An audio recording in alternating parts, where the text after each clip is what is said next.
साथियों, जम्मू कश्मीर की तस्वीर दिनों दिन बदलती जा रही है। आप अंदाज़ा लगाइए कि पिछले दिनों में कितनी खबरें हम दिखा चुके हैं कि SC एट्रोसिटी के मामले बढ़ रहे हैं। पिछले दिनों में एक इंटरव्यू किया था। उस इंटरव्यू में हाई कोर्ट के वकील अशोक बसोत्रा ने यह कहा था कि मुझे ये लगता है कि SC एट्रोसिटी एक्ट सिर्फ दलित समुदाय के लोगों को परेशान करने के लिए ही बनाया गया है, क्योंकि ज़्यादातर इसमें सुनवाई तो होती ही नहीं। ऐसे ही मामले सामने आ रहे हैं। पिछले दिनों में कई खबरें हमने आपको दिखाई कि जम्मू कश्मीर के अंदर कई घटनाएं हुई हैं SC एट्रोसिटी की, लेकिन कई लोग ये कहते हैं कि जम्मू कश्मीर में SC एट्रोसिटी नहीं है। अगर आप भी चाहते हैं RTI इंडिया न्यूज़ आपकी आवाज़ सरकार के कानों तक पहुंचाए, जो खबरें आपकी सरकार तक नहीं पहुंच रही, जो मुद्दे नहीं पहुंच रहे, उन मुद्दों को सरकार तक पहुंचाए, तो RTI इंडिया न्यूज़ का आर्थिक सहयोग करें। चलिए मान लेते हैं कि गरीब लोगों पर जब अत्याचार होता है और SC एट्रोसिटी, पहली बात तो लगाया ही नहीं जाता, वो थाने में ही कहीं ना कहीं ख़त्म कर दिया जाता है, उन लोगों की सुनवाई नहीं होती।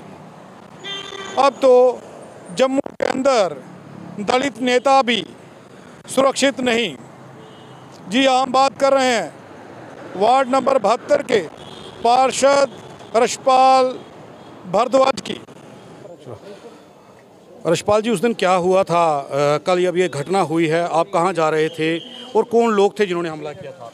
एक्चुअली मैं 6:30 बजे घर से निकला हूँ और मैं ऐसे चक्कर लगाने के लिए जाता हूँ डेली। तो तकरीबन मेरे को आधा घंटा हुआ था उधर गए हुए, और मैं रोड की साइड बैठा हुआ था और मेरा भतीजा था, साथ में एक भाई था।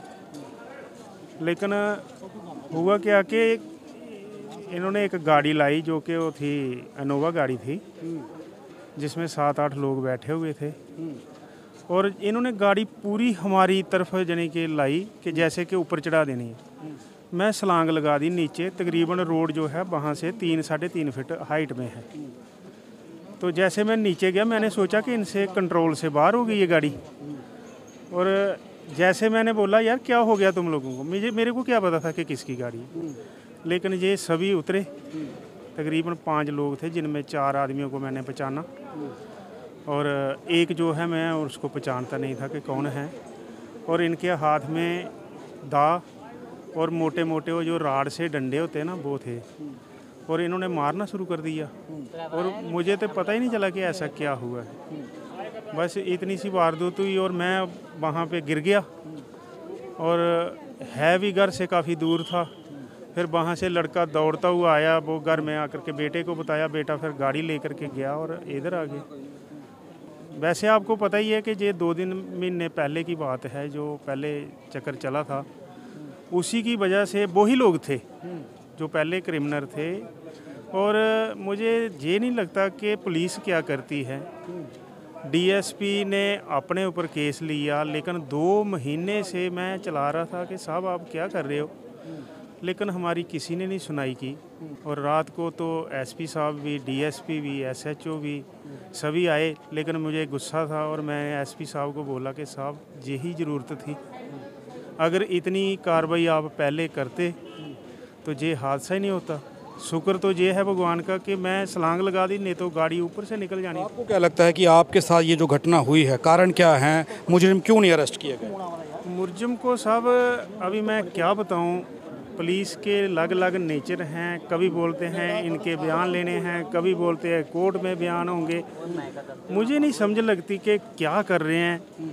मैं ये जो परिवार है जिनका घर जलाया गया, ये तो तंग हो गए चल चल करके। आपको पता है घर से बाहर रहना कैसे रहना पड़ता है, लेकिन उसी वजह से इन्होंने ये मेरे साथ वारदात की। मदद कर रहे थे इसलिए? मदद तो क्या कर रहा था, मेरे रिलेटिव हैं। अगर रिश्तेदार अभी मेरे पास ये जितनी भी जनता आई है, तो ये मेरे भाई बंधु हैं ना, सभी लोग आए हैं। अगर ये मेरा पता लेने नहीं आएंगे तो रिश्तेदार का पता लेने जाएंगे, तो उसमें तो फॉल्ट तो मेन है लड़की और लड़के का।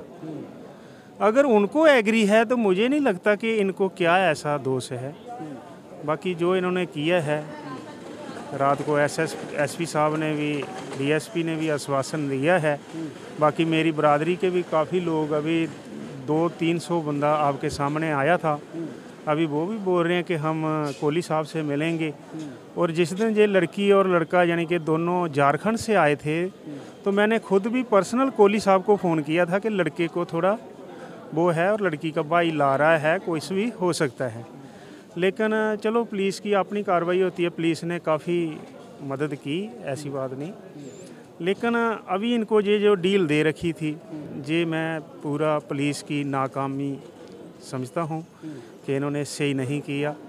अगर सही टाइम का मुलजिम को पकड़ा होता तो ये वारदात नहीं। अगर ये परिवार जो लड़की और लड़का थे ये अपने गांव में भगतपुर में चले जाते तो फिर तस्वीर क्या थी? फिर हो सकता मर्डर कर देते उनका भी। अगर ये मेरा मर्डर कर सकते हैं, क्या उनका नहीं कर सकते? मुझे तो लगता है कि ये अभी भी मुझे ऐसा लगता है कि ये और भी कार्रवाई में अंजाम देंगे, जहाँ तक मेरी सोच है। अगर पुलिस फिर भी ढीली रही और इन्होंने कोई नहीं की तो मुझे लगता है कि इसका अंजाम जो है गलत होगा। और मैं आपके माध्यम से पब्लिक को आना चाहता हूँ कि मैं एज ए कारपोरेटर आज मानना आ गया कि बंदा गरीब की मदद भी नहीं कर सकता। मुझे तो ये एहसास हो गया कि अगर हम गरीब की आवाज़ को उठाएंगे तो हमारे पर भी अटैक हो सकता है। आप अंदाज़ा लगा लीजिए कि जनप्रतिनिधि नेता यहाँ पर सुरक्षित नहीं हैं, उन पर अटैक हो रहे हैं, उनको जान से मारने की कोशिश की गई। और वो परिवार कितना सुरक्षित होगा जिस परिवार के बच्चों ने लव मैरिज की थी। अब और भी घटनाएं हो सकती हैं, परिवार की जान को खतरा है। ये अंदाज़ा लगाया जा सकता है कि उस परिवार को भी कहीं ना कहीं टारगेट किया जा सकता है, ऐसा इनका कहना है। हुए दलित समुदाय के लोग यहाँ पर हैं, वो लोग यहाँ पर उस मुद्दे पर बात करने के लिए आए हुए हैं। और यहाँ पर जो लोग आए हुए हैं उनसे बात करना, पृथ्वी जी यहाँ पर है। पृथ्वी जी, जो मसला हुआ था, पृथ्वी सिंह जी, जो मसला हुआ था उस मसले के बाद आज जो कॉरपोरेटर पर हमला हुआ है जानलेवा, उसके बाद अब यहाँ पर हैं, आप सब लोग इकट्ठे हुए हैं। लेकिन देखा जा रहा है कि सभी राजनीतिक रोटियां सेकने की कोशिश कर रहे हैं। बिल्कुल जी, लोग तो राजनीतिक रोटियां सेकेंगे, लेकिन हमें बहुत दुख के साथ कहना पड़ रहा है और हमें बहुत अफसोस है कि ये जो कारपोरेटर के साथ मसला हुआ है, कारपोरेटर के साथ काम हुआ है, इसमें पुलिस का हाथ ज़्यादा है। क्योंकि जब पिछले दिनों लड़के ने लड़की ली, हमने बोला एसएचओ को, एसएसपी साहब को बोला कि अगर आपके लॉ में कोई प्रोविजन है लड़के को गोली मारनी है मार दो, लड़के को फांसी लगानी लगा दो, लड़की ले गया। पर घर क्यों जलाया? आप उन लोगों को क्यों नहीं अरेस्ट कर रहे? और एसएचओ साहब कहते दमाना के कि हम करेंगे अरेस्ट, अपने ढंग से करेंगे, आपको तो हमको दबाव डालने वाले। हमने बोला दबाव नहीं डाल रहे। कहता क्या करोगे, कोर्ट में जाओगे? अब मेरे को कोर्ट भी डायरेक्शन देगा, मैं अपनी मर्जी से काम करूँ, मैं कोर्ट की नहीं मानूंगा। जब जे एसएचओ साहब खुद कह रहे हैं तो फिर बताओ कि समाज के साथ क्या होगा।